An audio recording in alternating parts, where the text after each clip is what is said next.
adquirir conhecimento, em estar após o horário aqui participando com a gente, contribuindo, né, de alguma forma para o nosso trabalho, né, na Autopeças, contribuindo para o trabalho da nossa empresa parceira, que é a NTK. Gostaria de agradecer ao Hiromori, a Raquel pela presença, de novo pela parceria, né, que já é de longa data, de muitos anos, e que a gente consiga hoje ter uma palestra bacana. Com certeza as pessoas que estão aqui são pessoas interessadas, né, senão não estariam disponibilizando o tempo deles para estar aqui ouvindo a gente, né, e que todos participem da melhor maneira possível. Que tenha dúvida, pode interromper a reunião. Já conversei com o Hiromori, quem tiver alguma dúvida pode colocar no chat também, que a gente vai passando aos pouquinhos para eles. E também deixar já também avisado que para quem não conseguiu assistir, ou para os membros da equipe que não acessaram a nossa palestra, a gente vai deixar disponível no nosso canal do YouTube, tá? Depois eu vou divulgar para todo mundo. Curtam, sigam, ativem o sininho e contribuam para que nosso canal fique cada vez mais visado no YouTube, tá bom? A Priscila, minha irmã, também está ali presente, mais bonitinha que eu, com o logo da Rodrigues.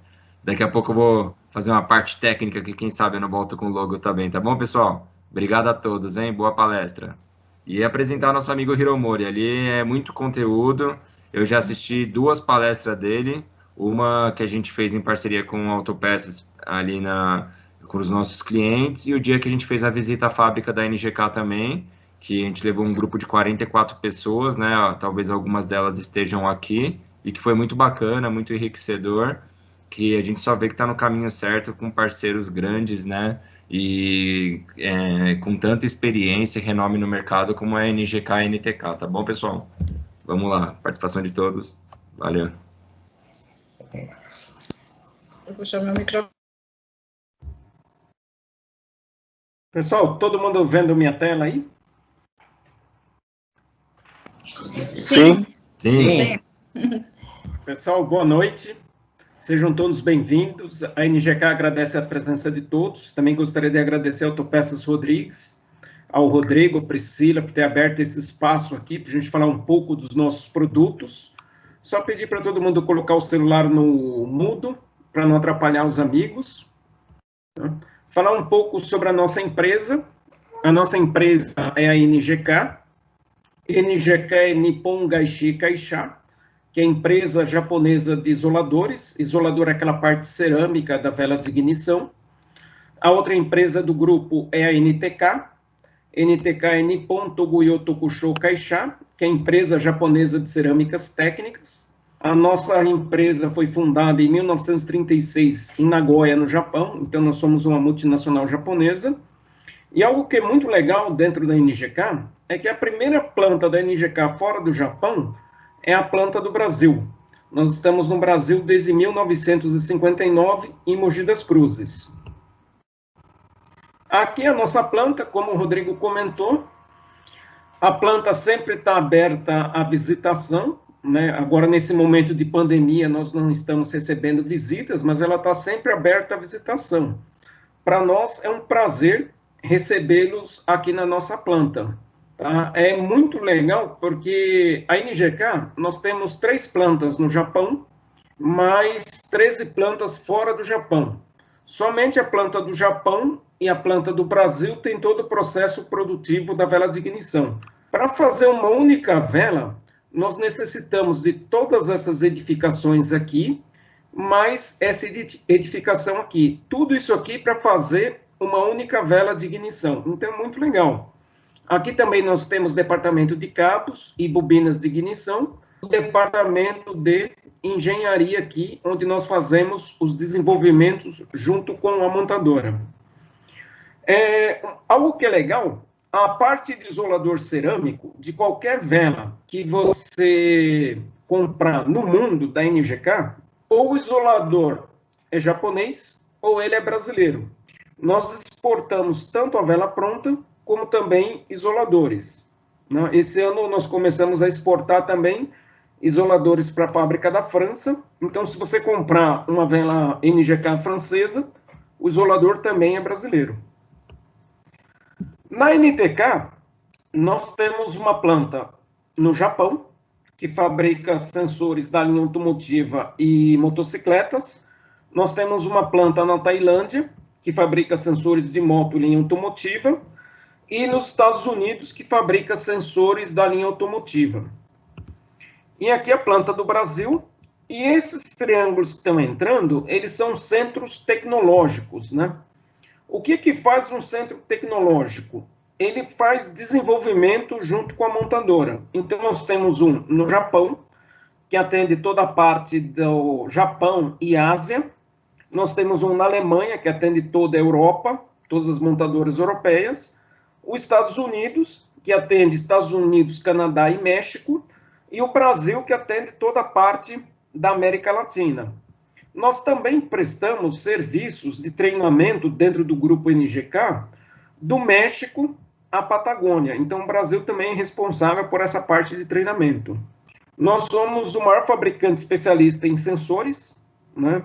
Nós fornecemos para as montadoras aqui dentro do Brasil, fornecemos para Fiat, para Ford, Volkswagen, GM. Então, essas montadoras utilizam sensores NTK.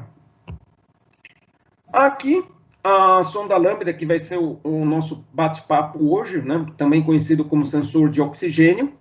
Então, os dois nomes são utilizados, né? Uma diferença da nossa sonda, como nós somos fornecedores originais de montadora, então a mesma sonda que eu forneço para a montadora, eu forneço para o mercado de reposição.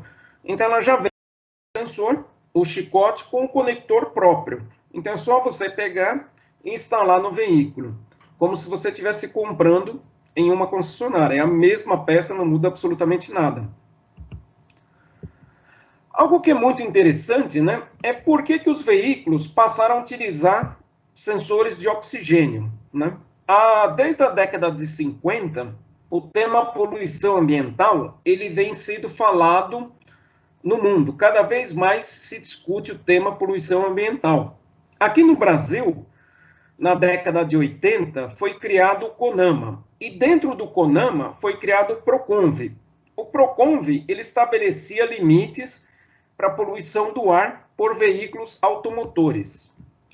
Esse gráfico eu acho muito interessante, porque ele mostra que os níveis, aqui é mais ou menos 1996, nós estávamos aqui, Brasil, Argentina e México, e nós tínhamos uma grande diferença com a Europa e Estados Unidos. Mais ou menos, em 97, o Brasil abaixou muito os limites de emissões de poluentes. Como que nós baixamos isso?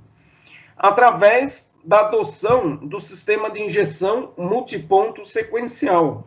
Então, quando eu entrei com a injeção multiponto sequencial, eu consegui baixar desse nível de emissões, aqui já existia a injeção monoponto, com a injeção multiponto sequencial, eu abaixei para cá.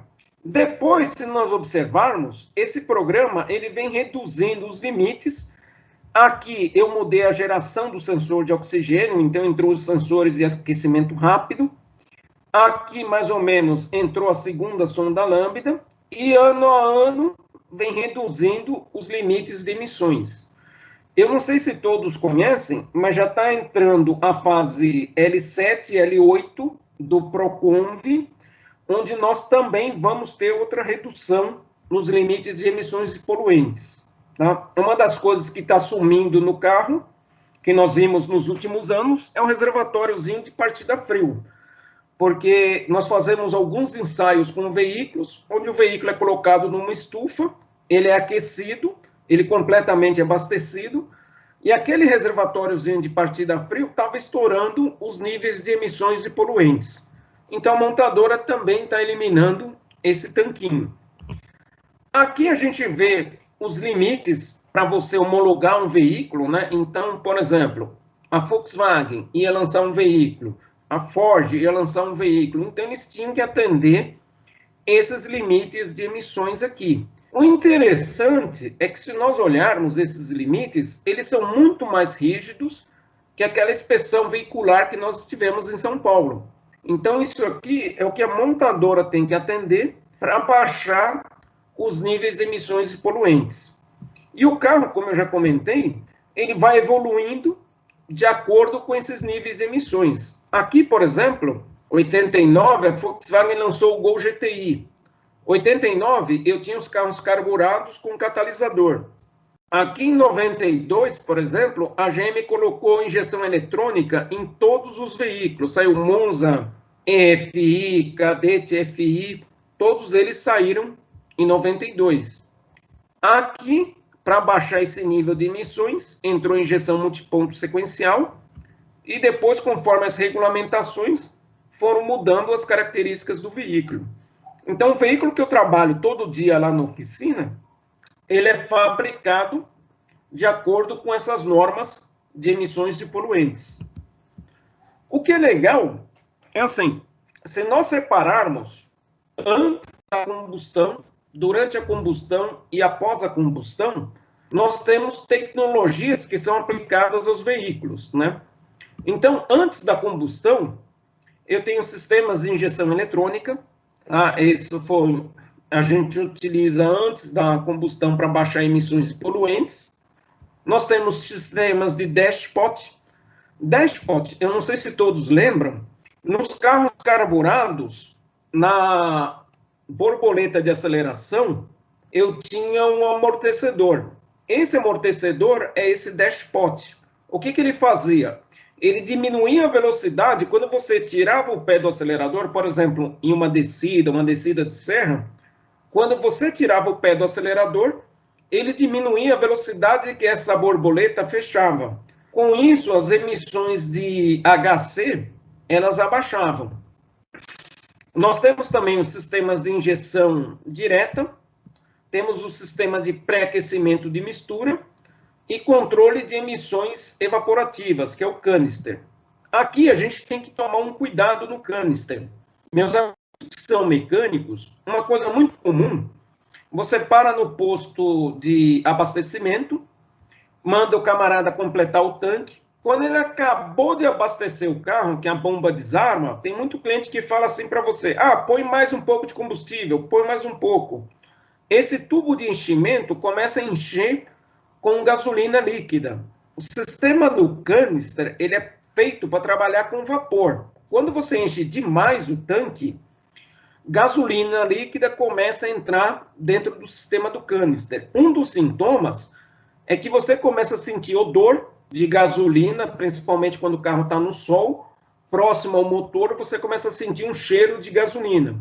Isso faz com que cada vez que a válvula do canister abra, a mistura fique rica. Extremamente rica, começa a carbonizar a vela, carboniza sensor de oxigênio, os níveis de emissões do veículo aumentam.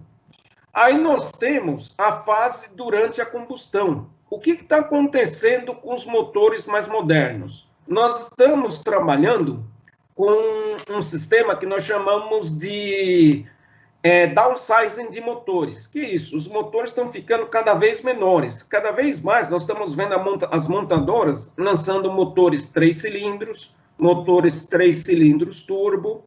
Com isso, a taxa de compressão desses motores é muito alta. Então, houve um aumento da taxa de compressão. Eu não sei se vocês já viram no mercado, mas esses motores mais modernos, 3 cilindros, motores até 4 cilindros mais taxados, eles estão dando muito problema de cliente reclamando que põe gasolina, o carro fica grilando, até mesmo derretimento de válvula, derretimento de pistão, tudo porque a taxa de compressão é mais alta e se você colocar gasolina de má qualidade, dá problema no motor. Então, o motor é específico, o óleo lubrificante também é específico para esse tipo de motor, então houve uma evolução tecnológica. Outra coisa que mudou é o perfil da câmara de combustão, que é o desenho da câmara de combustão. O grande segredo, uma coisa que evoluiu muito nos últimos anos, é o mapeamento de ignição. Então, hoje, todas as ignições elas são mapeadas. Então, durante a fase de calibração do motor, você está fazendo o mapeamento do motor. Perfil de anéis, válvulas. E algo que aqui no Brasil nós não trabalhamos é a estratificação de mistura e motores lean burner. Depois a gente vai ver um pouquinho lá no final da palestra A gente vai falar um pouco mais sobre isso. O que é mistura estratificada em motores Lean Banner? São motores com injeção direta que trabalham com mistura pobre. Então, se você olhar a mistura como um todo, dentro da câmara de combustão, ela tem regiões onde a mistura é mais pobre. Então, o motor como um todo trabalha com mistura pobre, só que na região da vela, a mistura é rica, ela não é pobre. Tá? Então, você usa aletas para direcionar o ar, faz com que a mistura como um todo fique pobre, mas próxima à região da vela, ela está rica. Tá? Então, é uma estratégia que você usa em cargas parciais do motor para melhorar consumo e emissões de poluentes. Após a combustão, nós utilizamos catalisador, recirculação de gases de escape, que é a válvula EGR. Aí muita gente fala assim para mim, pô, Hiro, mas hoje os motores não utilizam mais válvula EGR, porque o EGR você está fazendo na cruzamento de válvulas. Então, por isso que muitos motores perderam a válvula EGR, só que você faz isso através da recirculação, do cruzamento de válvulas de admissão e escape. Tem injeção secundária de ar, isso é mais para motores 2 tempos, e filtro de material particulado, que é muito utilizado também em motores diesel. Então, para baixar emissões de poluentes, tem toda uma tecnologia para você conseguir baixar as emissões de poluentes. Aqui é uma parte muito legal, que é o fator lambda. Tá? Então, para a gente entender um pouco melhor isso aqui, essa aqui é a curva característica do sensor de oxigênio. Então, quando a mistura está pobre, o sinal gerado é próximo de 0. Quando a mistura está rica, o sinal gerado é próximo de 1 volt. Então, a sonda lambda, ela tem essa curva característica. Se você olhar essa curva, ela lembra muito essa letra grega que nós chamamos de lambda. Por isso que a gente fala sensor lambda ou sensor de oxigênio. Lambda 1 é o que nós chamamos de mistura estequiométrica. O que é isso? É quando você tem a quantidade correta de ar com a quantidade correta de combustível. Se você fizer uma mistura ideal e uma queima ideal, você tem somente CO2 e água saindo pelo escapamento. Mas vocês notaram, uma mistura ideal, uma queima ideal, isso existe de fato? Não existe, tá? O que eu preciso saber é que lambda 1 é a mistura ideal, é quando ela está a melhor mistura para queimar. Quando o lambda é acima de 1, a minha mistura está pobre.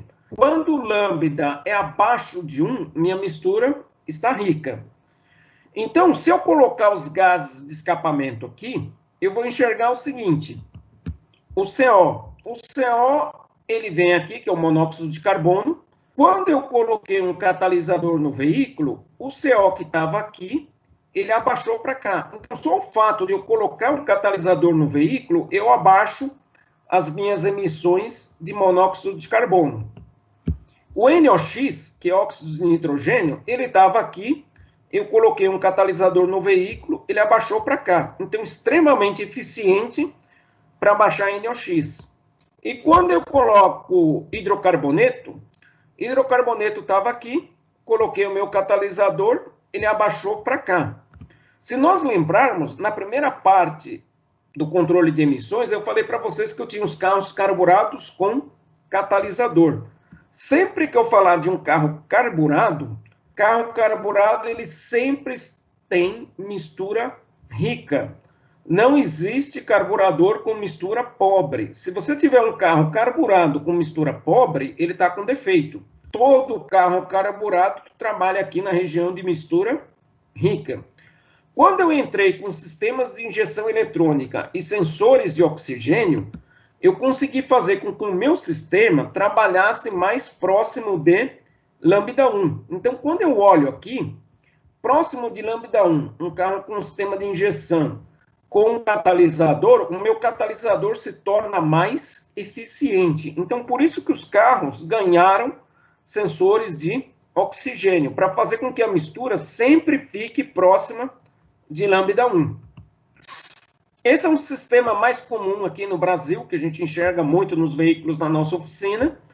Então, eu tenho aqui meu coletor de escapamento, tem o primeiro sensor de oxigênio, catalisador. Esse sensor, ele manda um sinal para o meu módulo de injeção, e o meu módulo de injeção controla o tempo de injeção dos injetores. Tá? Como que funciona? Esse sensor de oxigênio, ele vai medir a concentração de oxigênio nos gases de escapamento. De acordo com a concentração de oxigênio, eu sei se a mistura está rica ou pobre. Então, por exemplo, se eu queimei uma mistura pobre, os gases vão passar pelo meu sensor de oxigênio. Meu sensor de oxigênio avisa o módulo de injeção que a mistura está pobre. Se a mistura está pobre, o que o injetor, o módulo vai fazer? Aumentar o tempo de injeção. Então, ele atua nos injetores de combustível, coloca mais combustível aqui para queimar, os gases vão sair pelo escapamento, o sensor vai captar que a mistura está rica. Aí ele avisa o módulo que a mistura está rica, o módulo vai lá e diminui esse tempo de injeção. Então, sempre fica oscilando entre rico, pobre, rico, pobre, rico, pobre. Esse é o funcionamento que nós estamos acostumados do sensor de oxigênio.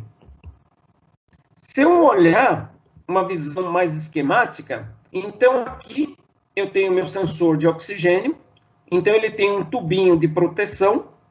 Aqui eu tenho uma cerâmica porosa, essa cerâmica porosa serve de filtro. Aqui eu tenho uma cerâmica de dióxido de zircônio, esse que é o meu elemento sensor. Eu tenho aqui um filme de platina, nessa região aqui do sensor. E aqui na parte interna eu tenho outro filme de platina. Ele que vai captar o oxigênio atravessando o meu sensor. O que o sensor faz? Ele compara a concentração de oxigênio no gás de escapamento com o ar de referência. Tá? O ar de referência é o ar que está aqui no meio ambiente. Então, ele faz essa comparação de concentração de oxigênio. Pela diferença de concentração de oxigênio, eu sei se a mistura está rica ou se a mistura está pobre. Eu não posso esquecer que o ar aqui, que está aqui dentro, o ar, que é o ar do meio ambiente, ele tem aproximadamente 21% de oxigênio. Então, se o carro pega a mistura ar-combustível, esse ar tem 21% de oxigênio. Quando eu queimo ele no meu motor, o gás de escapamento sempre vai ter menos que 21% de oxigênio. Essa diferença de concentração de oxigênio é enviada para o módulo de injeção e ele vai controlar o tempo de injeção sempre buscando lambda 1. Então, aqui uma visão mais ampliada do meu sensor de oxigênio. Se eu olhar as características construtivas, eu vou ver aqui um tubinho de proteção. Se eu fizer um corte nesse tubo de proteção, aqui dentro eu vou ter o meu elemento sensor, então ele é a forma de dedal. Aqui eu tenho uma haste, que é um aquecedor cerâmico, e aqui eu tenho a região onde fica o ar de referência. Quando o pessoal fala, sensor planar, sensor dedal, você está se referindo à forma desse elemento sensor aqui. Nós utilizamos o sensor tipo dedal, porque ele é mais robusto. Ele demora mais tempo para contaminar, ele resiste mais a choque térmico e mais a choque mecânico. E para que serve esse tubinho de proteção? Ele vai proteger o meu elemento sensor contra fuligem, contra água, contra óleo, impacto mecânico, choque térmico. Ele tem uma função de proteção. Se vocês olharem os sensores mais modernos, esse tubo protetor aqui, ele é duplo. Então, se você olhar dentro do furinho, você vai ver que tem outro tubo de proteção.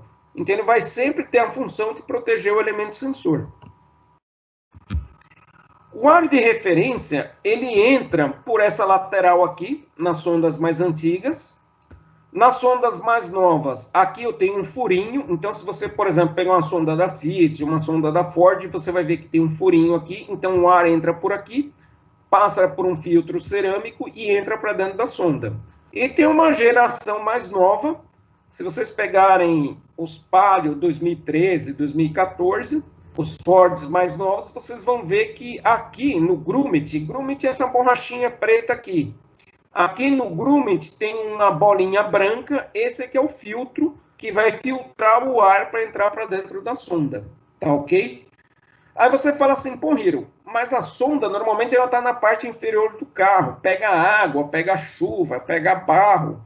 Então, eu posso ter só uma única entrada de ar de referência? Não. Ele também entra por capilaridade através dos fios. Então, através do conector, o ar passa pelo conector, passa pelos fios e vai até dentro da sonda. Por isso que nós não vendemos aquela sonda de emendar fio. Porque se você faz uma solda nesse fio, você dificulta a entrada de ar de referência. Se você fizer um furo nesse fio, pode entrar água por esse furo e contaminar o meu elemento sensor. Então, a gente não pode nem aplicar WD, limpa-contato, nada disso nos conectores de sensor de oxigênio. Tá ok? Aproveitar, fazer um comentário com vocês. Tem uma montadora americana, eu não posso falar quem é, que o símbolo é oval e azul. Tá? Eles tiveram, em alguns veículos, problema no sensor, no atuador do comando variável. Esse atuador vazava óleo para dentro do chicote, tá? Contaminava o chicote todo do veículo e contaminava o conector da sonda. Então, o que acontecia? Esse óleo de motor vinha pelo chicote, passava pelo chicote da sonda e ia parar dentro do elemento sensor. O carro começava a falhar, acusava código de sonda, o mecânico ia lá, trocava a sonda do carro. Quando ele colocava uma sonda nova, como o chicote ainda tinha óleo, essa sonda funcionava por mais ou menos um mês e meio. Quando contaminasse por óleo, ela parava de funcionar. Aí você ia lá no conector da sonda, olhava o conector, estava tudo melado de óleo. Para solucionar esse problema, tiveram que trocar os atuadores do comando variável, trocar o chicote do carro e trocar as sondas também, senão não para esse problema. Isso estava dando nos motores 1.0 3 cilindros. Tá? Tem muito, principalmente nesses carros que eram carros de frota, né? Muito carro Uber, muito táxi, estava apresentando esse tipo de problema. Então tem que tomar um pouco de cuidado lá na oficina. Pegou o conector contaminado de óleo, tem que verificar. Tá ok? Também, toda a sonda nossa já vem com a graxa aplicada. Essa graxa chama Never-Seez, são microesferas de níquel. Tá? Para que serve essa graxa? Primeiro, ela facilita a instalação e desinstalação, ela melhora o aterramento, tá? E evita a oxidação dessa parte da rosca. Tá?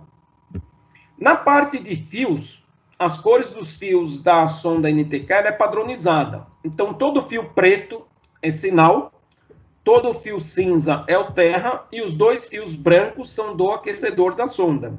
Então, fios brancos do aquecedor, o preto é sinal e o cinza é o terra. Aí você fala assim, pô, Hiro, e se a sonda tiver um fio só? Ela tem um fio do sinal. Aonde que é feito o aterramento da sonda? No próprio coletor de escapamento. Quem que aquece a sonda? Os próprios gases de escapamento. Então, se eu pegar aquela sonda da linha GM, qual fio que ela tem? Fio do sinal. Esses carros GM, você tem que tomar dois cuidados. O primeiro, o terra com o escapamento com o tempo, o coletor de escapamento, ele enferruja. Então, é comum você perder sinal de terra, o terra do sinal, por falta de aterramento do coletor de escapamento. E muitas vezes, se você olhar, a junta do coletor de escapamento era a mesma desde a época lá do Monza. Naquela época, o pessoal usava sonda de amianto. Hoje é tudo metálica. Se você colocar uma sonda de amianto nesses veículos com sonda, você isola o escapamento e a sonda para de funcionar. Mais raro aqui no Brasil é sonda de 2 fios. Quando ela tem 2 fios, ela tem o fio do sinal e o fio do terra. Tá? Isso você vai ver muito em carro japonês antigo, carro americano antigo. Mais comum aqui no Brasil são sondas de 3 fios. Então, eu tenho os 2 fios do aquecedor, o fio do sinal e onde que é feito o aterramento? No próprio coletor de escapamento. Também tem problema de perder terra por questões de oxidação. E o mais comum hoje, toda sonda tem 4 fios, tá ok? Aqui é uma curva característica de um sensor de oxigênio, você olhando num osciloscópio. Então, se eu venho numa aceleração constante, acelerando o meu carro com mistura rica, ele vai dar um sinal aqui de mistura rica. Se eu parar de acelerar o carro, ele fica oscilando entre rico e pobre, então você vai ver o sinal oscilando aqui, mistura rica, mistura pobre, mistura rica, mistura pobre. Se eu aumentar a frequência, ele aumenta a velocidade aqui. E se eu tiro o pé do acelerador, caio numa condição de freio motor, eu vou ver aqui a mistura em condição de mistura pobre, sinal próximo de 0 volt, tá? O osciloscópio, ele é bacana porque eu consigo enxergar a variação do sinal, tá? Então, ele é uma ferramenta muito útil para você fazer diagnóstico. Outra coisa que é bacana, eu consigo pegar esse sinalzinho aqui e ampliar ele, enxergar ele aqui mais ampliado. Então, esse aqui que é o tempo de resposta do meu sensor, essa variação de pobre para rico e de rico para pobre. Quando esse tempo ele começa a espaçar, quando ele ultrapassar 300 milissegundos, a sonda está muito lenta, eu tenho que trocar essa sonda. Tá ok? Então, o melhor equipamento para diagnosticar sensor de oxigênio é o osciloscópio. Aí, muito mecânico pergunta para mim, pô, Hiro, o meu scanner, ele tem um módulo gráfico. Posso usar o módulo gráfico do meu scanner para fazer o diagnóstico dele? Assim, não é a melhor ferramenta para fazer o diagnóstico. Por quê, pessoal? O scanner, qualquer scanner, independente da marca, tá? Ele vai pegar o sinal que o sensor gera, tá? Então, o sinal é gerado pelo sensor, ele vai para o módulo de injeção, o módulo processa esse sinal e manda através de uma porta de diagnóstico para o scanner. E o scanner vai conversar com o módulo e vai interpretar aquele sinal. Só que é um sinal processado, ele não é um sinal real. Então, se o módulo estiver trabalhando em uma estratégia, você no scanner você vai enxergar essa estratégia. Você não enxerga o valor real. Quer saber o valor real, você tem que medir a peça. Tá? Por isso que é melhor fazer essa medição no sensor de oxigênio. A partir de 2010, aqui no Brasil, começou a entrar os veículos com 2 sensores de oxigênio, uma sonda pré-catalisador e uma sonda pós-catalisador. Uma coisa que é importante, foram 60% dos veículos produzidos em 2010. Então, assim, tem carro 2010 que tem uma sonda só. Aí você pega o mesmo carro 2010, tem 2 sondas. Depende do mês de produção desse veículo.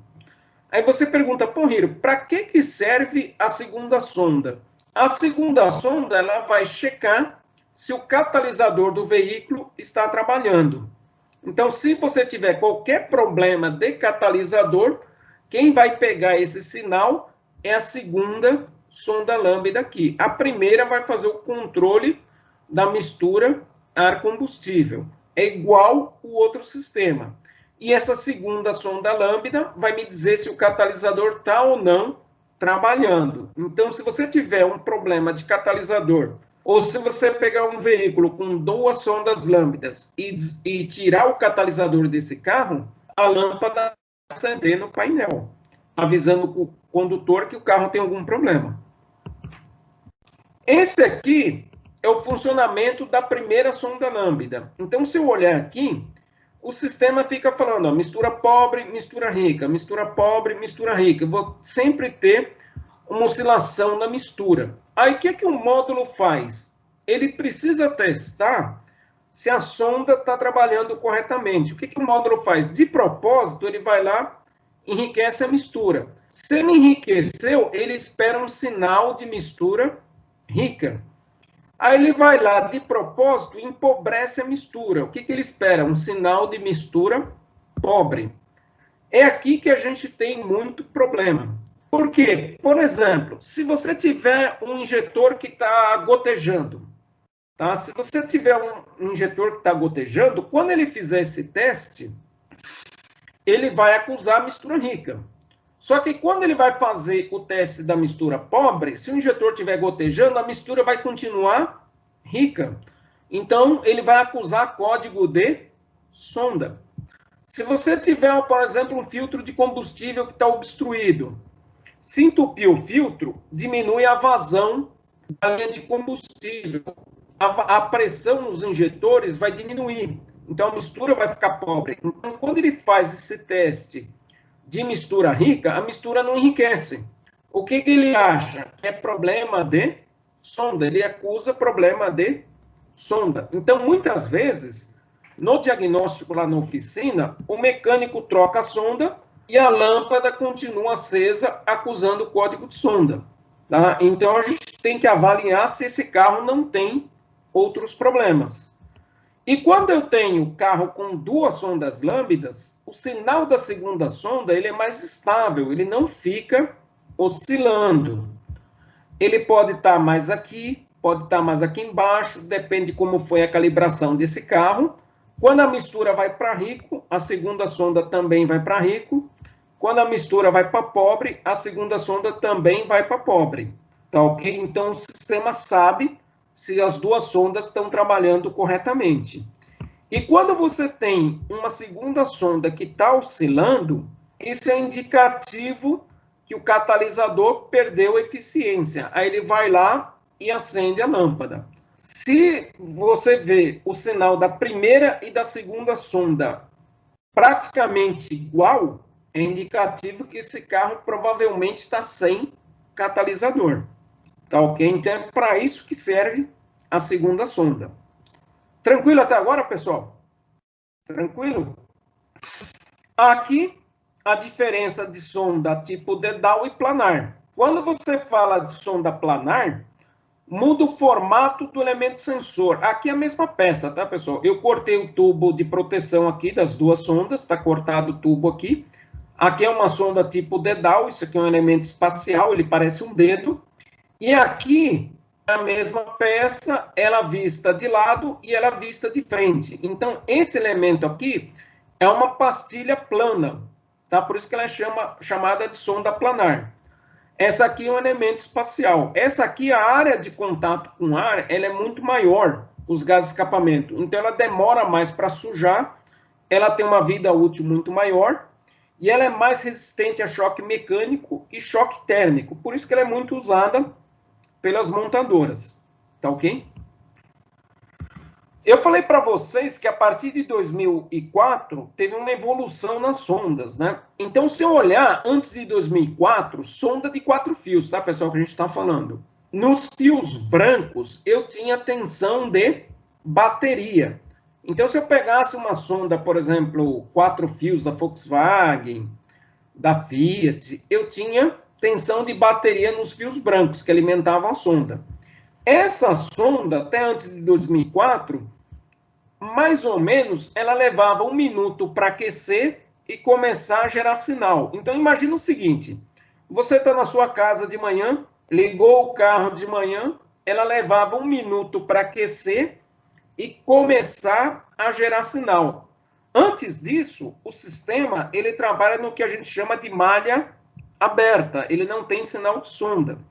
A partir do momento que ele passa a receber o sinal da sonda, ele passa a trabalhar em malha fechada. A partir de 2004, os limites de emissões ficaram mais restritos. Então, não podia mais demorar para controlar, para a sonda entrar em funcionamento. Então, nós criamos uma sonda que nós chamamos de FLO.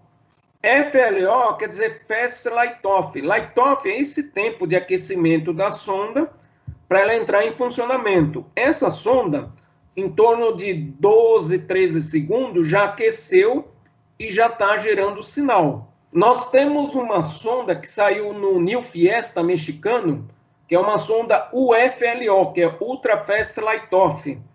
Ela, em torno de 8 segundos, já estava aquecida, gerando sinal. Tanto a FLO quanto a UFLO, elas não podem trabalhar com uma alimentação de 12 volts direto. Ela trabalha com uma alimentação que nós chamamos PWM. O que é PWM? É um negativo pulsante. Então, você imagina que ela fica 0, 12, 0, 12. É ligado e desligado. Se a sonda está fria, ela passa mais tempo ligada e menos tempo desligada. Conforme a sonda vai aquecendo, eu aumento o tempo que ela fica desligada e diminuo o tempo que ela fica ligada. A sonda está mais aquecida, eu vou aumentando esse tempo aqui. Isso aqui é uma onda quadrada, tá ok? Só vai enxergar isso aqui quem tiver osciloscópio. Se eu não tiver osciloscópio, tiver um multímetro na minha oficina, eu vou enxergar mais ou menos isso aqui, ó. A sonda está fria, próximo de 11 volts e meio, depois ela cai para um 7,5, depois ela cai para uns 5 volts. Eu medi em um Fiesta motor Rocan, deu mais ou menos isso. Medi num Fiat Uno, mais ou menos isso. Já num Voyage, motor em A111, ele tem o PWM, só que ele não fica modulando esse PWM. Então, ele fica aqui mais ou menos 11,3, 11,4 volts. Mais ou menos constante, mas é um PWM também, tá? Se você tem uma sonda com excesso de temperatura, o que provoca excesso de temperatura numa sonda? Por exemplo, mistura pobre, obstrução no escapamento, instalação de equipamento de gás, tudo isso provoca mistura pobre. A amplitude do sinal, ela começa a baixar, até num ponto que o sistema ignora a leitura da sonda. Ele não entende mais essa leitura da sonda, tá? Porque ele precisa que ela ultrapasse os limites para ele considerar como mistura rica e mistura pobre. Se ela ficar com um sinal muito baixo aqui, ela simplesmente, o módulo ignora a leitura da sonda. Também tem sonda com sinal negativo. Então, se você pegar uma sonda com sinal negativo, o ar de referência está contaminado. Aquele caso que eu comentei com vocês do vazamento de óleo de motor, estava contaminando as sondas. Então, ela vai pelo conector e a sonda começa a gerar sinal negativo. Se o módulo vê isso aqui, ele simplesmente ignora a leitura da sonda e adota um valor padrão para trabalhar. Tá ok? Aqui nós temos vários tipos de sonda. Como eu comentei com vocês, aqui tem um elemento sensor, ela já vem com chicote conector. Essa aqui é uma sonda da linha automotiva. Essa aqui é uma sonda de motocicleta. Essa aqui também é de motocicleta. Isso aqui é o que nós chamamos de sonda linear. Vocês vão escutar também o nome sonda de banda larga. É a mesma coisa, sonda linear ou sonda de banda larga. Daqui a pouco a gente vai comentar mais sobre ela. E por que a gente tem que trocar um sensor de oxigênio? Primeiro, por economia de combustível. Tá? Sensor ruim, o carro aumenta muito o consumo de combustível.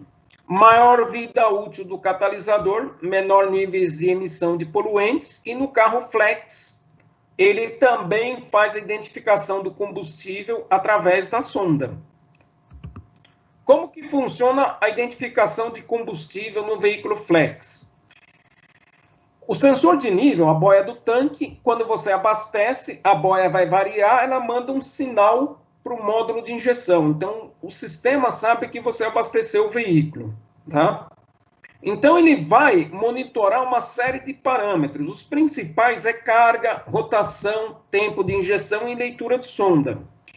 Então, quando você abastecer o carro, ele vai controlar todos esses parâmetros e vai olhar dentro das tabelas internas dentro do módulo se aquele tempo de injeção e a leitura da sonda equivale a qual combustível. Então, por exemplo, você estava usando gasolina e abasteceu o carro com gasolina. Então, ele olha lá, por exemplo, 3.000 RPMs, 15 milissegundos de tempo de injeção. A sonda fala, mistura está boa. 15 milissegundos de tempo de injeção, mistura está boa. O que o módulo entende? Que você abasteceu o carro com o mesmo combustível que tinha antes. Se você trocar de combustível, ele vai ler 15 milissegundos, mistura está boa. Daqui a pouco ele lê 15 milissegundos, mistura empobreceu. Então ele está entendendo que você estava usando gasolina, passou a usar etanol.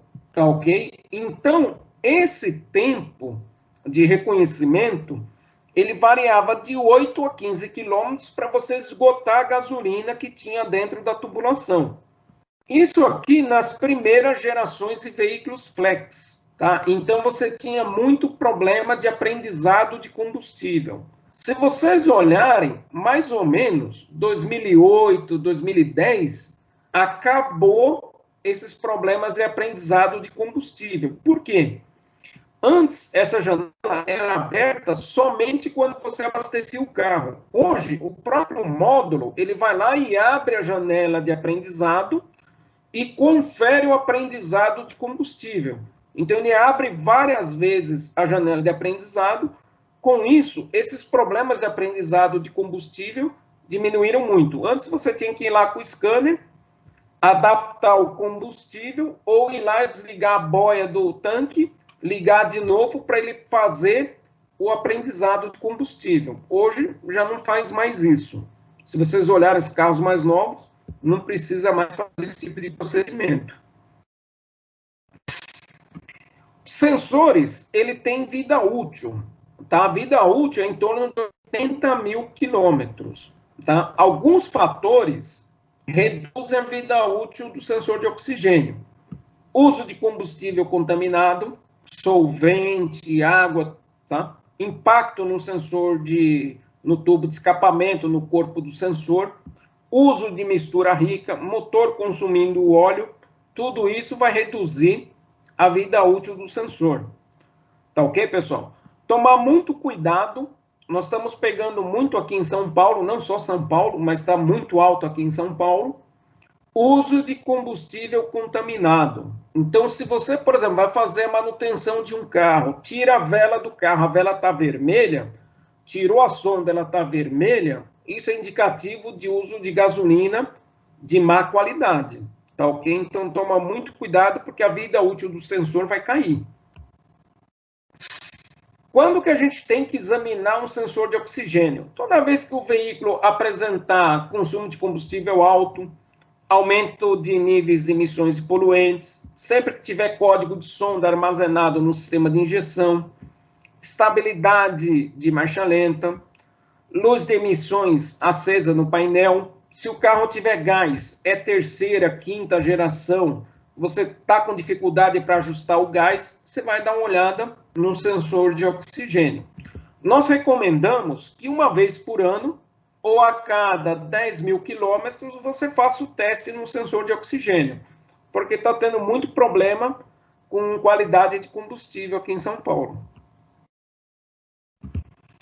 Eu falei para vocês que o scanner não é, assim, o instrumento definitivo, mas só que é uma ferramenta que todo mundo usa na oficina, né? Então, qual a primeira coisa que a gente vai olhar? Memória de avaria. Então, você vai olhar as avarias, ver se ela é uma avaria presente, uma avaria armazenada. Tá? Esse é o primeiro passo que todo mundo faz. O mais importante é olhar os parâmetros de funcionamento do sistema de injeção. Então, eu vou checar todos os parâmetros. Tá?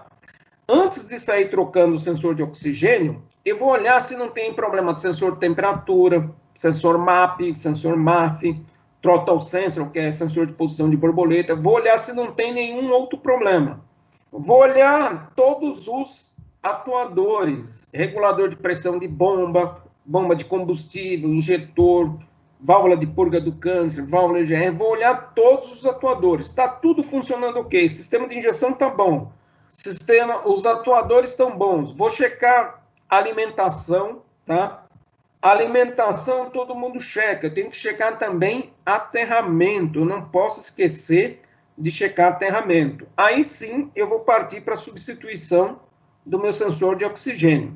Se não fizer isso, pessoal, vocês vão ficar com aquele problema. Ah, o carro está apresentando código de sonda. Eu troco a sonda, continua dando código de sonda. Aí fica aqueles problemas recorrentes na oficina. Dá para checar a sonda lambda também com multímetro, não é a melhor ferramenta, mas dá para a gente testar. Eu consigo medir o aquecimento da sonda, o aquecedor da sonda, então a resistência dele é de 2 a 14 ohms, então eu consigo colocar meu multímetro e realizar essa medição. A temperatura tem que ser temperatura ambiente, se ele tiver aquecido, a resistência dá maior. Consigo medir a alimentação do meu aquecedor. Se for uma sonda convencional, tem que dar no mínimo 10,5 volts. Pô, Rira, a tensão está baixa, a sonda é convencional, está baixa. Meu amigo, vai olhar o sistema de alimentação, vai olhar aterramento, o carro tem algum problema. Se for uma sonda tipo FLO, ela começa próximo dos 12 volts, depois ela vai caindo, isso é normal. Se for uma sonda de aquecimento rápido. A sonda está aquecida, aí eu vou testar o sinal da sonda. Então, por exemplo, eu seguro lá 2.000 RPMs, eu vou ver a sonda variando, próximo de 0 a próximo de 1 volt. É melhor colocar em milivolts, fica mais fácil. Você vai ver de 100 a 900 milivolts, a sonda variando. Aí eu faço uma aceleração rápida, ela tem que ir próximo de 1 volt, tiro a aceleração rápida, ela tem que cair para próximo de 0. Eu sei se ela está respondendo no tempo correto? Não, aí só com o osciloscópio.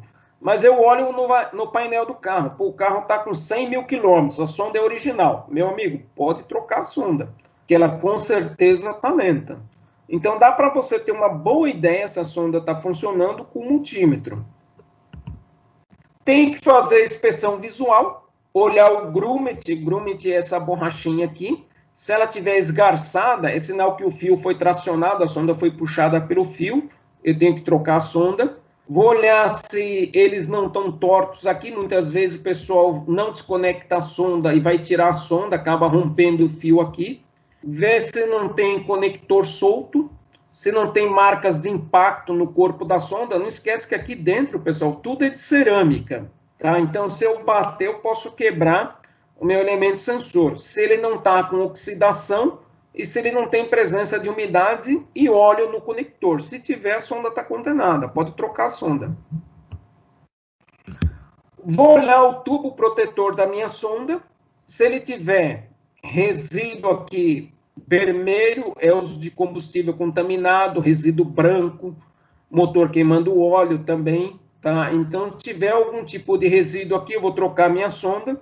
Se tiver preto aqui, é mistura rica, motor aquecedor da sonda danificado, tudo isso faz com que a minha sonda contamine. Não existe manutenção de sensor de oxigênio. Tem um pessoal que passa a sonda na escova de aço. Se você passar a sonda na escova de aço, a escova de aço ela vai limpar esse tubo protetor aqui. Só que o elemento sensor está aqui dentro. Você não consegue limpar o meu elemento sensor. Eu só vou limpar a parte externa. O pior é que a rosca, a hora que você passa na escova de aço, você tira a graxa que está aqui na rosca. Então, essa sonda vai travar no meu coletor de escapamento. O pior é que tem gente que ainda aqui coloca a sonda na máquina de limpeza de bico, na máquina de ultrassom. Se você coloca a sonda numa máquina de limpeza de bico, aquela máquina, aquele detergente vai tirar toda essa graxa que está aplicada aqui. Aquele detergente vai entrar dentro da minha cerâmica porosa. Quando eu aquecer a sonda, ela pode romper. E ultrassom é vibração, então eu posso quebrar o meu elemento sensor. Então, não existe manutenção de sonda, é troca. Deu a quilometragem, a sonda está muito contaminada, pode trocar a sonda. Eu tenho que tomar cuidado no manuseio, porque, como eu falei para vocês, a sonda é toda de cerâmica. Se eu bater a sonda, eu posso quebrar meu elemento sensor. Então, eu posso quebrar uma sonda nova. Então, tomar cuidado nesse manuseio. Tomar cuidados com os fios. Se o fio ficar dobrado demais, eu vou dificultar a passagem do ar de referência e eu posso quebrar esse fio. Então, no máximo 60 graus de inclinação. Correiro, o fio ficou comprido. Posso dar uma volta com o fio? Pode, desde que o raio seja maior que 20 milímetros. Eu não posso dar um nó no fio, dar uma voltinha eu posso, não tem problema nenhum. Outra coisa que é muito importante é o torque de aperto da sonda. São 3,5 kg de torque de aperto. Muitos veículos, você não consegue colocar torquímetro, então vai na sensibilidade do mecânico. Cuidado que tem que ter é no chicote. Muitos veículos têm aquelas presilhas passa-fio. Eu não posso deixar o fio solto, senão ele pega no escapamento, pega em alguma parte da carroceria identifica o meu chicote da sonda. E sempre usar a ferramenta adequada para tirar a sonda. Já existe no mercado umas ferramentas, que é um soquete sextavado, que ele tem um corte no meio, para ficar o chicote para o lado de fora, para você conseguir soltar a sonda. Eu falei para vocês que a sonda tem uma vida útil muito longa, em torno de 80 mil quilômetros. Então, o que é recomendável sempre que você fizer a troca de uma sonda? Se possível, fazer manutenção no sistema de injeção como um todo, trocar filtros, limpar corpo, limpar injetor, esse é o ideal, tá? Então, você vai fazer a limpeza dos parâmetros autoadaptativos do sistema de injeção, depois de trocar a sonda, limpar a memória de avarias, tá? Tem que tomar cuidado que em muitos veículos, eles têm... Perdão, pessoal. Eles têm recalibração de software, tá? Eu não sei se vocês lembram, em mais ou menos em 2007, 2008, todos aqueles carros com motor 1000, borboleta robotizada, carros que tinham ar-condicionado, tinha uma reclamação de pedal de freio duro. O que acontecia? A hora que você ligava o ar-condicionado, o módulo de injeção ia lá e abria a borboleta para compensar a entrada do compressor de ar-condicionado. Então, ele fazia isso. Quando você fazia isso, diminuía a depressão no coletor de escapamento. Perdão, no coletor de admissão. O cliente manobrando o carro na garagem, você pisava no freio, primeira pisada de freio, o carro parava normal, segunda pisada de freio, na terceira o pedal ficava duro. O cliente ia lá na oficina, reclamava de pedal de freio duro, aí você ia olhar pastilha, disco, lona, regulava, trocava pastilha, regulava a lona, limpava a válvula do servo, trocava a servo, fazia o diabo no carro e não resolvia, porque o problema era a borboleta que estava abrindo muito. O que a montadora fez? Fez uma atualização de software para fechar mais a borboleta e corrigir a marcha lenta no ponto de ignição. Foi isso que todo mundo fez. Só a Fiat que não fez isso. O que a Fiat fez? Colocou um servo-freio dessa idade no Palio. Palio dessa época é até ruim de dirigir. Só de você olhar para o pedal de freio, não precisa nem pisar. Só de olhar para ele sai arrastando roda. De tão sensível que é o pedal de freio. Tá? Porque eles colocaram um servo-freio muito grande para evitar esse problema. Tá? Então, alguns problemas do veículo são problemas de calibração. Então, você tem que atualizar o software para resolver o problema do carro. Uma dica que eu dou para vocês, lá na oficina, pô, já fiz de tudo, não consigo resolver o problema do carro, dá uma olhada, passa no concessionário e pergunta, ó, tô com um carro assim, assim, assim, já fiz isso, tem alguma atualização de software para esse carro, para resolver esse problema? Ele vai falar para você sim ou não. Tá, ok? Ele não vai fazer de graça, mas pelo menos você para de apanhar na oficina. Algo que é muito importante é o parâmetro de ajuste de combustível no sistema OBD2. O que é isso? Se você olhar, aqui eu tenho em sentido de enriquecimento e em sentido de empobrecimento. Isso aqui vocês vão olhar como porcentagens ou como passos do autoadaptativo. Tá? É a mesma coisa, não muda nada. Isso aqui é muito interessante para você fazer diagnóstico no carro. Então, por exemplo, se eu comprei um carro hoje, ele deveria estar com 0% de ajuste de mistura. Tá? Aí eu vou utilizando o carro, ponho combustível, utilizo o carro, ponho combustível, utilizando o carro. Qual que é a tendência do filtro de combustível? É entupindo. Diminui um pouco a vazão, a mistura fica um pouquinho pobre. Se a mistura está pobre, esse ajuste ele vai deslocar em sentido do enriquecimento. Se eu tenho um injetor que está sujo, começou a gotejar o injetor, a mistura começou a ficar rica, esse ajuste ele vai deslocar em sentido do empobrecimento. Então, quando eu coloco o scanner no carro e olho os parâmetros de ajuste de combustível, se ele está indo em sentido do enriquecimento, eu sei que esse carro tem problema de mistura pobre. Se ele está indo em sentido do empobrecimento, é porque o carro tem problema de mistura rica. Então, só de olhar o parâmetro de ajuste de combustível, isso já vai me direcionar no diagnóstico que eu vou fazer lá na minha oficina. Outra coisa que é bacana, se vocês olharem os carros de 2010 para baixo, esse parâmetro, ele podia ir deslocando aqui, ele ia embora deslocando, até uma hora que o carro ficava quadrado. O carro começava a falhar porque ele estava quadrado, mas não acendia a lâmpada de injeção.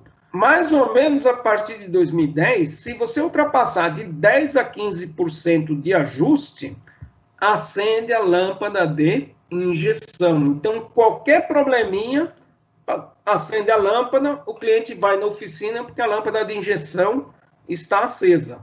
Você efetuou um reparo no veículo, reparei o veículo, eu vou fazer o reset dos parâmetros autoadaptativos. Então, por exemplo, ele estava trabalhando aqui, vou falar para ele voltar para o zero e começar a trabalhar aqui do zero.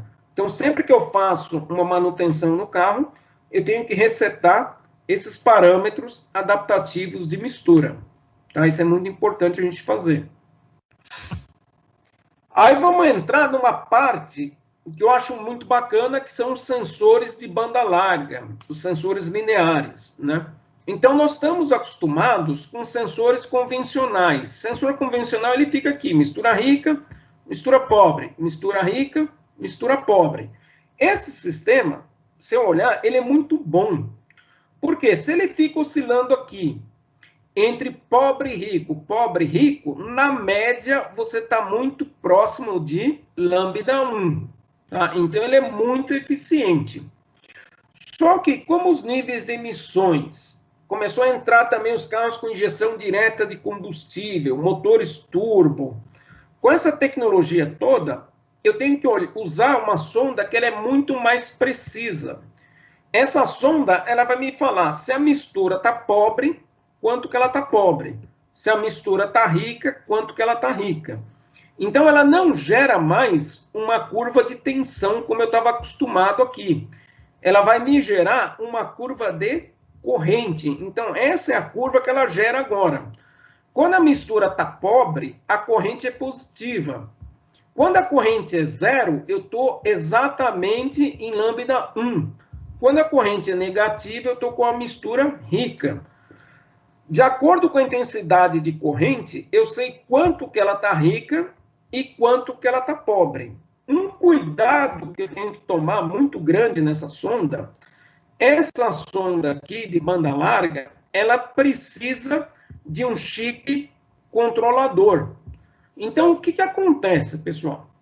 Se um carro saiu com sonda lambda NTK, vou reparar esse carro lá na minha oficina. Posso trocar de marca de sonda? Não, porque o chip que está dentro do módulo, toda a calibração daquele carro, ela foi feita para trabalhar com uma sonda NTK. Ah, o carro veio com uma sonda, por exemplo, da Bosch. Posso colocar uma sonda NTK? Não. Se colocar, não funciona, pessoal. Então, eu não posso mais trocar de marca de sonda. Se trocar, vai dar problema. Essa sonda, ela é um pouquinho mais complexa que a outra, tá? Então, se vocês olharem a sonda, ela parece duas sondas planares, uma em cima da outra. Ela fica assim, ó, dois elementos planares, um em cima do outro, tá? Então, essa sonda, ela tem uma quantidade maior de fios. A nossa sonda, ela tem 5 fios. Então, ela tem um fio que é uma corrente P, um fio que é o comum, um fio que é a tensão VS e 2 fios aqui. Eu tenho 2 células, uma célula de detecção e uma célula de bombeamento, e aqui é por onde entram os gases de escapamento. Tá? E aqui é o chip controlador que está dentro do módulo de injeção. Tá? Por isso que eu falei para vocês, a sonda está casada com esse chip controlador aqui. Então, eu não posso mais trocar de marca de sonda.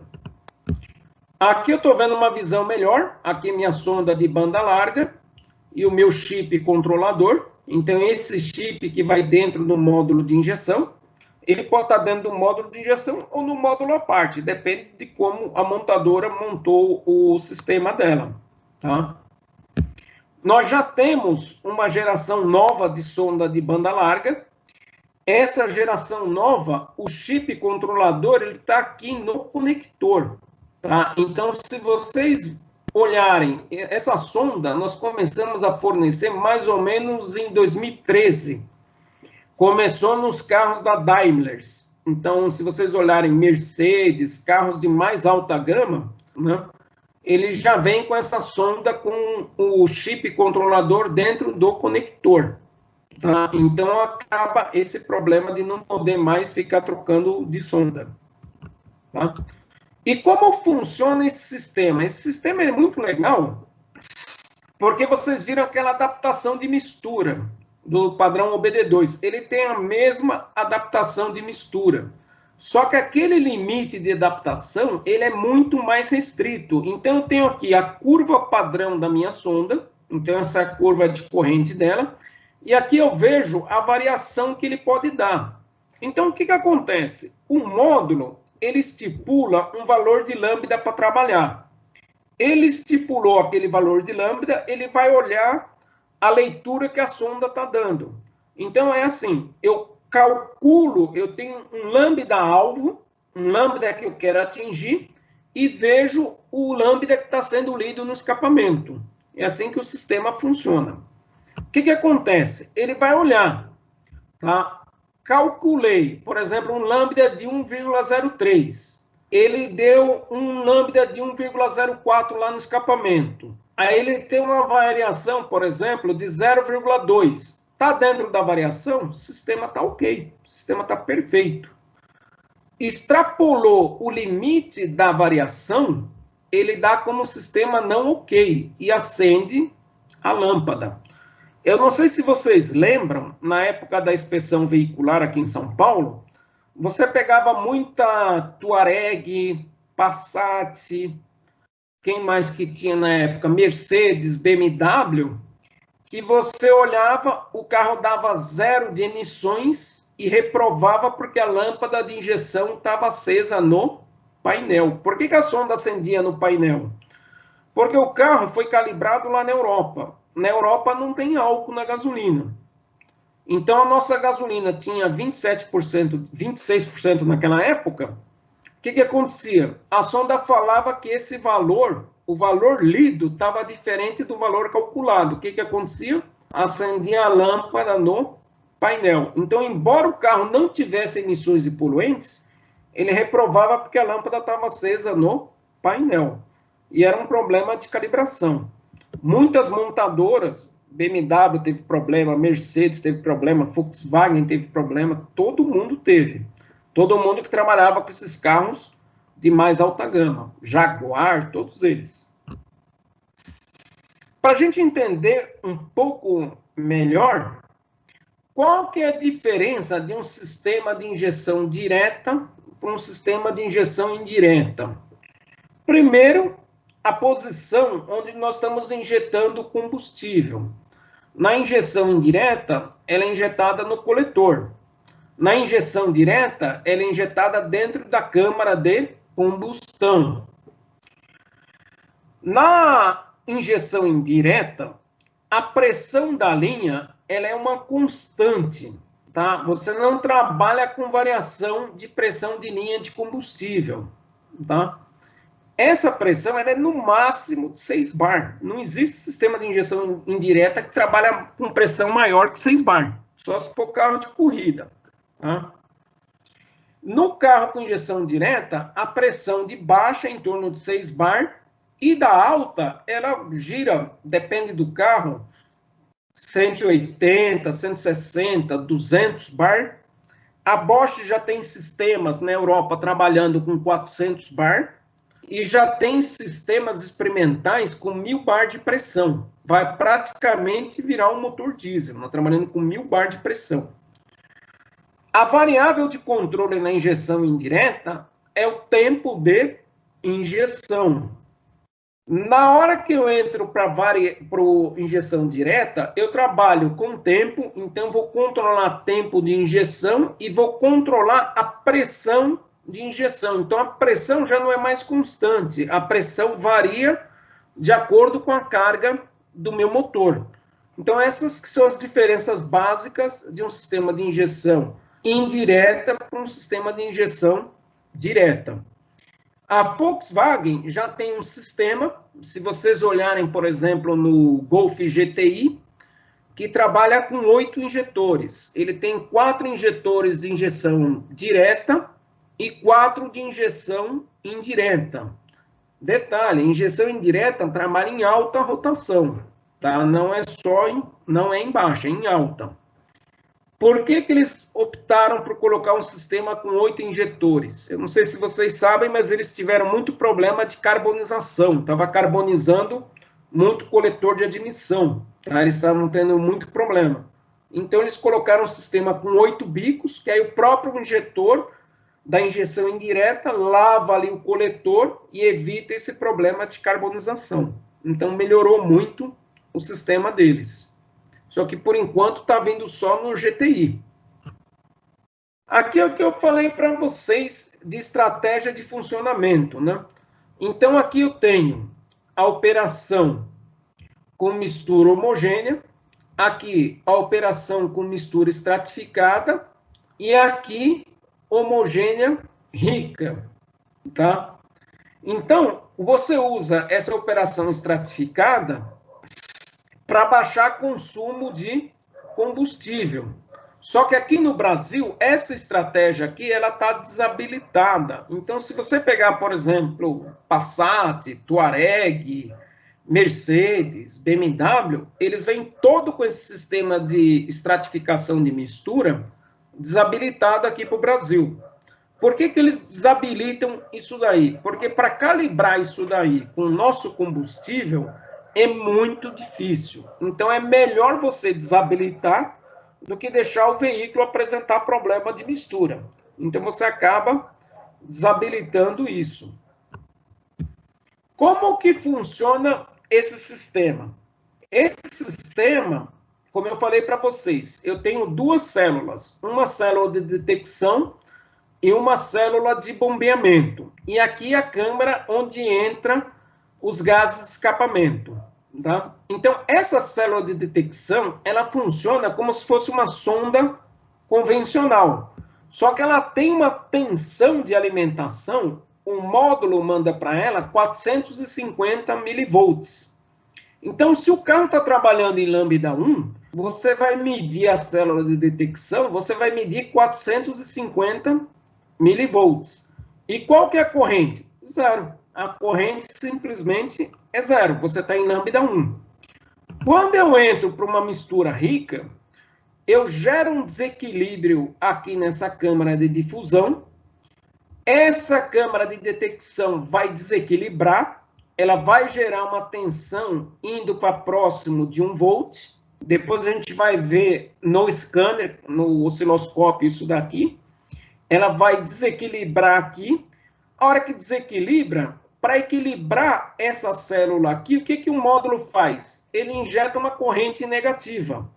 Essa corrente aqui que é o sinal da minha sonda. Tá, ok? Então, de acordo com a intensidade do sinal, eu sei se quanto que ela está rica.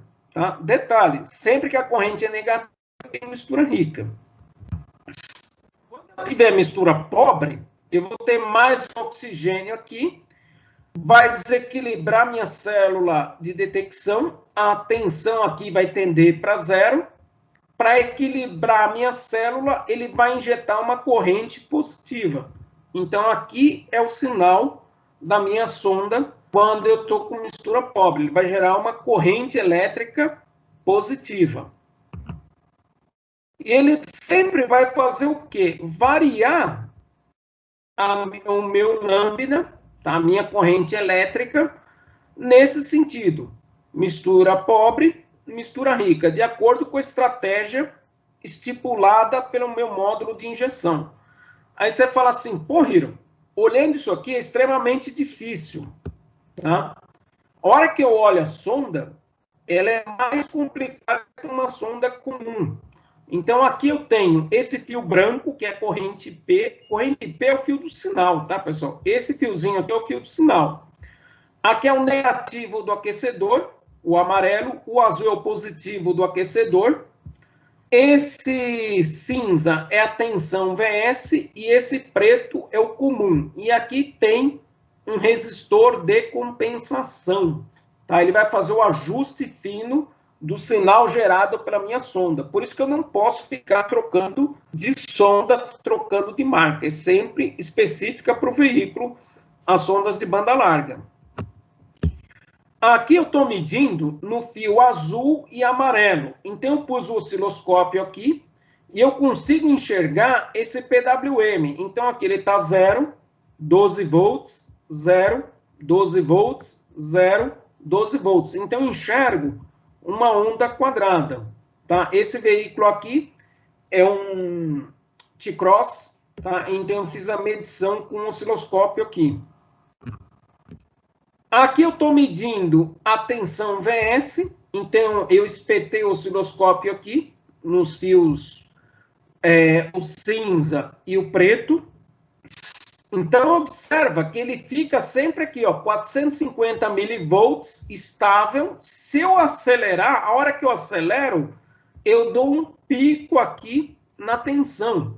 Então, isso aqui é a correção que ele faz da minha mistura. Ele tende a voltar para lambda 1. Se eu acelerar de novo, ele vai dar outro pico aqui. Tá? Então, aqui indo para próximo de 1 volt e aqui indo para próximo de 0. Tá? Se eu deixar o carro em marcha lenta, constante, eu vou medir a tensão, ele vai dar lá 450 milivolts. É o que eu vou espetar e vou enxergar lá no meu multímetro, no meu osciloscópio. Tá ok? Então, ele só faz a variação se ele for provocado, se eu acelerar o carro. Se eu não acelerar, ele vai dar uma tensão constante lá. Se eu colocar o meu osciloscópio, como que eu meço o sinal? O sinal não tem como, tem que ser via scanner. Tá? Então, aqui, eu entrei com o scanner no carro, eu estou olhando em lambda, olha que o resultado em lambda aqui, ele fica paradinho em lambda 1. Tá vendo aqui, ó, lambda 1, variação lambda 1. Então, o sinal fica praticamente constante em lambda 1. Se eu fizesse a aceleração, eu ia ver ele oscilando. Tá? Aqui, eu estou vendo a mesma leitura, só que em miliamperes. Está vendo que aqui está em miliamperes? Então, aqui eu fiz uma aceleração, ele oscila durante a minha aceleração. Tá? Se eu não acelero, ele fica com a corrente constante. Tá? Então, esse é o cuidado que a gente tem que ter na hora que vai analisar um carro com injeção direta. Aí você fala, pô, Hiro, não dá para medir a corrente no veículo? Dá, mas é muito difícil, porque a corrente é muito baixa. Tá? Se você olhar aqui em miliamperes, 0,07 miliamperes, é muito baixa. Medir isso daí é extremamente complicado. Então, é mais fácil fazer o diagnóstico por scanner. Tá? Então, a sonda de banda larga, sempre que a gente for fazer o diagnóstico, a gente vai fazer diagnóstico por scanner. Você vai usar o osciloscópio para medir aquecedor da sonda, para medir a tensão VS, dá para você usar sem problema nenhum. Para pegar o sinal, é sempre via scanner, é a melhor ferramenta. Tá ok, pessoal? Outro detalhe muito importante, se eu tiver algum problema de injetor, vai gerar código de falha de sonda? Vai. Se eu tiver problema de entrada falsa de ar, gera código de sonda. Se eu tiver pressão de linha fora, vai gerar código de sonda também. Então, tomar cuidado, ver se o carro está com o sistema de injeção trabalhando tudo ok. Se estiver tudo ok, eu vou partir para a sonda. Tá ok, pessoal? E qualquer coisa que vocês precisarem da NGK, tem o nosso 08.097.112, que é o saque da NGK, sempre tem um técnico à disposição. Tem o nosso e-mail do dúvidas, dúvidas@ngkntk.com.br. Tem o nosso website e também tem as nossas redes sociais, que é a @NGK do Brasil. Qualquer coisa que vocês precisarem, nós estamos à disposição. Pessoal, ninguém tem dúvida aí? Todo mundo tranquilo? Tranquilo aí, pessoal? Querem fazer pergunta? Oi, Hiro. Eu vou abrir aqui, eu vou abrir o microfone de todo mundo. Quem quiser fazer uma O pessoal pergunta. está acordado. Quem está dormindo? Pô, eu fico...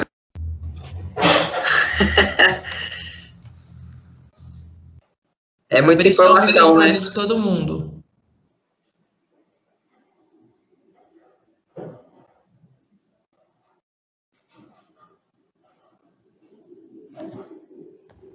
Aqui. Tá aberto. O microfone está apagado. Tá aberto. Oi, tá me ouvindo? Agora sim. foi? Agora sim. Agora sim, ouvindo Vamos bem, lá. que antes estava muito ruim, agora tá bom. Vamos lá, Hiro. Parabéns pela palestra. Vamos ver se o pessoal pode tirar contigo. Uma das principais perguntas que aparece e reclamação, né, quando falam de garantia,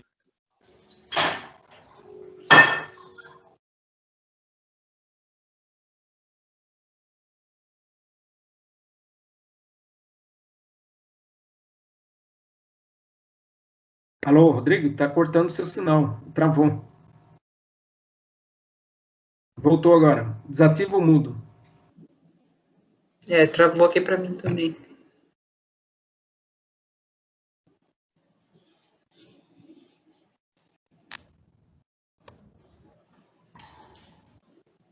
Você estava falando da garantia?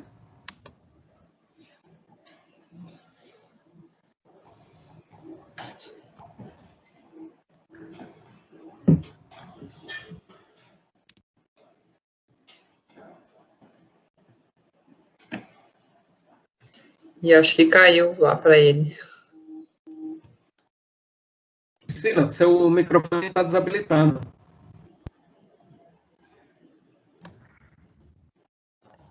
Pronto, voltou agora aqui o meu. O do Rodrigo, acho que ele caiu, ele vai entrar de novo, então, para conseguir fazer as considerações finais aqui.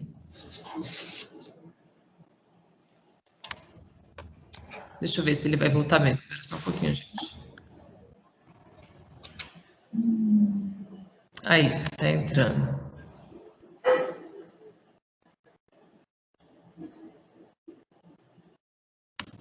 Oi. Tá mudo o seu microfone. Oi, Rodrigo, voltou? Seu microfone está desativado. oh, Voltou. caiu. Estão me ouvindo? Estamos ouvindo agora. Sim. Então, justamente, né, como travou aqui também, a minha questão para o Hiro era uma das principais reclamações que a gente tem de sonda lá na empresa, que é quando eles falam que a sonda está travada. E aí eu já ouvi em alguns colegas, em algumas palestras, que sonda não trava. Esse travamento que aparece no aparelho de scanner ou até no osciloscópio pode ser alguma outra coisa, mas aí fica com um sinal como se tivesse a sonda travada. Ela trava ou não? Acontece algum tipo de problema no carro? Olha, eu posso falar para você o seguinte, Rodrigo. Nós fornecemos sonda para Fiat, para Ford, para Volkswagen, para GM. Né? Nos bons tempos, só a Volkswagen fabricava mais ou menos 200 mil carros por mês, tá? Por ano, aliás. A Ford fabricava 170 mil carros, tá?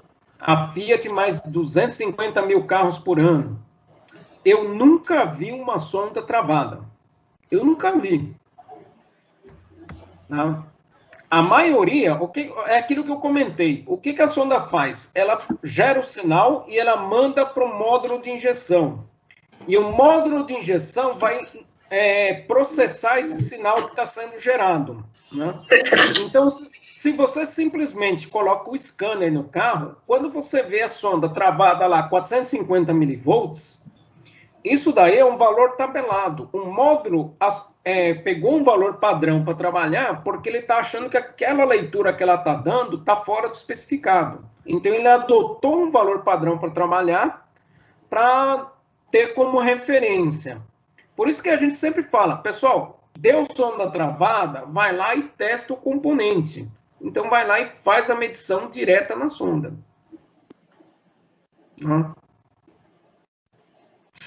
Legal. E assim, Rodrigo, só complementando, uma vez eu fui atender um cliente ali perto da QPC, tá? Era até um carro antigo, era uma Fiorino. Ele estava reclamando de sonda travada. Eu cheguei lá, olhei a sonda não estava gerando o sinal, ainda era aquela injeção monoponto. Quando eu olhei lá, o parafuso de regulagem de pressão de linha estava tudo solto. Eu fui lá, apertei o parafuso, a sonda começou a trabalhar. Então era um problema de pressão de linha que estava baixo. Pode ser diversos fatores, então, né? Diversos fatores. O que a gente sempre orienta, se o mecânico tiver alguma dúvida, alguma dificuldade, ele pode entrar em contato com o SAC, que a gente orienta ele a forma correta de testar. Legal. E mais alguém tem alguma dúvida para a gente finalizar com o nosso amigo? Eu acho que o pessoal já sabe tudo agora. O pessoal sabe tudo? Isso não foi uma palestra, foi uma aula, então. Uma aula. Imagina. Tem que passar essa pandemia para a gente voltar aí na fábrica novamente no ano que vem, né? Pra gente é um prazer. Pois né, Rô? Precisa mesmo, para a gente levar o pessoal aí, né? Já fica o convite para todos que estão participando que terão prioridade no próximo ônibus que for para a NGK.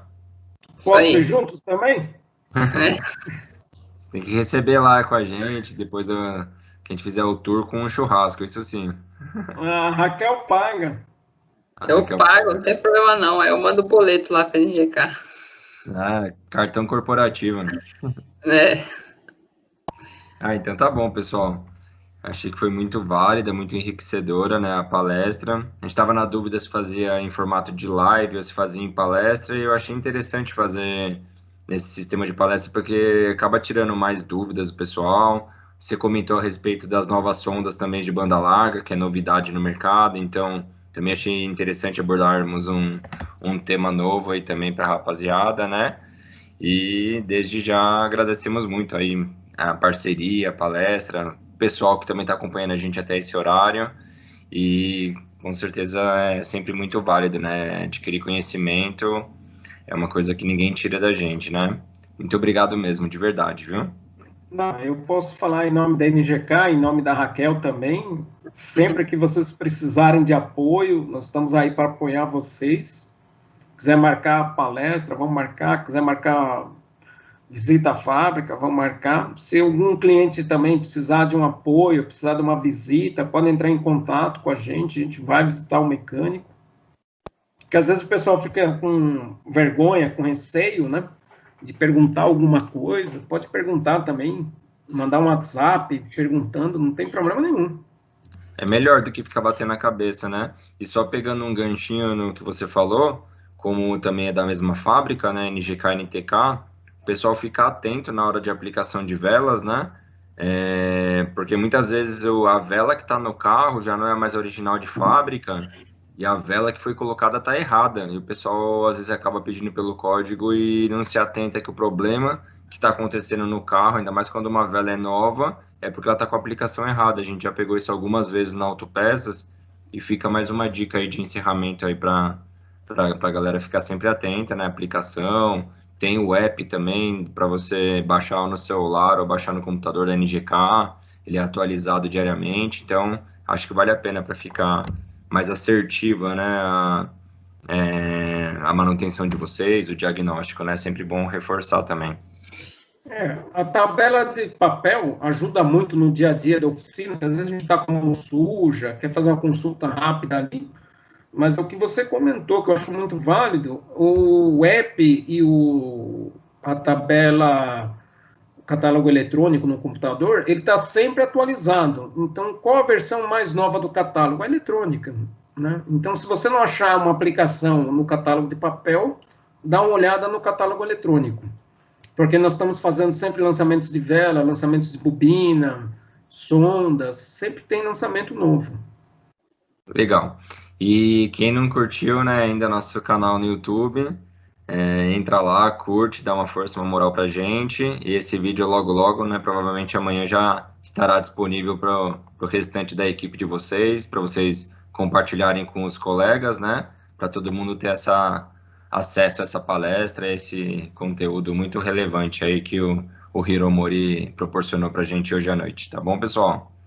Em nome da Autopeças Rodrigues, agradeço muito a presença de todos e até a próxima, viu? Tamo junto. Pessoal, obrigado. Boa noite a todos. Boa noite.